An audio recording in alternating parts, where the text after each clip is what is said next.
He shoved me hard in front of my entire study group on the camping trip I organized and paid for. The humiliation burned deeper than any physical pain. 20 pairs of eyes staring, some recording on phones. My younger brother Marcus laughed like he'd just won a prize, chest puffed with false pride. When I confronted my parents that evening, my voice steady despite the rage building inside, their response shattered something fundamental in me. Marcus was just being playful, my father dismissed with a wave. You're older, Emma. You should know better than to provoke him, my mother chimed in, actually smiling at his behavior. They celebrated his public degradation of me like it was some achievement. They had no idea what they'd just done. What they didn't know would destroy them. Every single expense in our household flowed through my bank account. The mortgage, utilities, groceries, car payments, all mine. Marcus's private college tuition, his expensive textbooks, his weekend adventures with friends. Every penny came from my salary as a software engineer. Their golden boy lived his charmed life entirely on my dime, and they praised him for treating me like garbage. That night I made a decision that would change everything. No dramatic confrontation. No tearful explanations. Just quiet, surgical precision.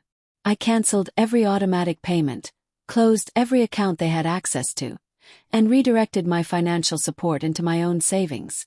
The first week was blissfully quiet. I watched Marcus post Instagram stories from expensive restaurants, completely oblivious to the storm approaching.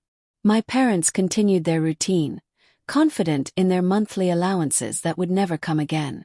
Week 2 brought the first cracks. The electricity company sent a disconnection notice. My father called, voice uncertain for the first time in years.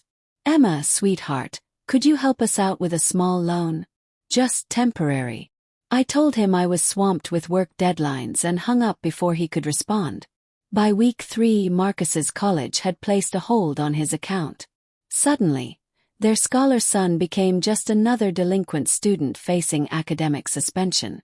The panic in their voices during our brief phone calls tasted like the sweetest revenge. Marcus cracked first, naturally. His texts evolved from casual requests to desperate pleas. Emma, what's happening? They're saying I might get expelled if we don't pay by Friday. This is insane. I read each message, felt the fear bleeding through his words, then deleted them without responding. He appeared at my apartment on a Thursday evening, tears streaming down his face. The same face that had smirked at my humiliation weeks earlier. You can't destroy my future over one stupid moment, he begged through the doorway. I looked at this person who had publicly degraded me for entertainment, who my parents had rewarded for it.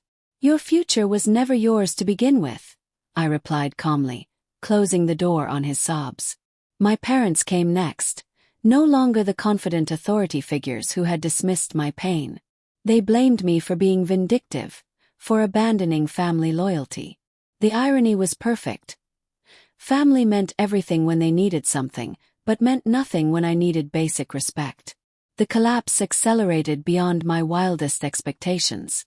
Their luxury car disappeared first, repossessed on a Tuesday morning. Marcus withdrew from college, his dreams evaporating with the unpaid tuition.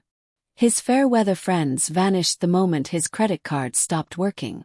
My parents began selling furniture, their proud home slowly hollowing out like their relationships. Meanwhile, I thrived. Without the constant financial drain of supporting ungrateful relatives, my savings exploded. I bought a beautiful downtown loft, took European vacations, invested in my own dreams for the first time in years. The reckoning came 6 months later at a family dinner they organized, desperately hoping to reconcile. I arrived impeccably dressed, emotionally untouchable, watching them struggle with generic grocery store food instead of their usual gourmet spreads. Halfway through their awkward small talk, my father's composure finally shattered.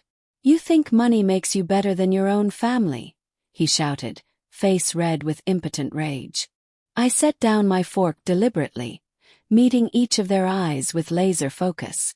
No, I think respecting myself makes me better than people who celebrate my humiliation. The silence that followed was deafening. My mother's hands trembled. Marcus couldn't lift his head. For the first time in my life, they had nothing to say. I stood gracefully, gathered my coat, and walked toward their front door. "You wanted me to be the family disappointment," I said without turning around. "Congratulations. You discovered I was actually the foundation holding everything together." The door closed behind me with a soft click that echoed like thunder. People think revenge requires violence or screaming matches. They're completely wrong. True revenge is silence. It's control. It's stepping back and watching people face the natural consequences of treating you poorly. They built their entire comfortable existence on my generosity, then celebrated when someone humiliated me. I gave them exactly what they deserved: the chance to succeed without me.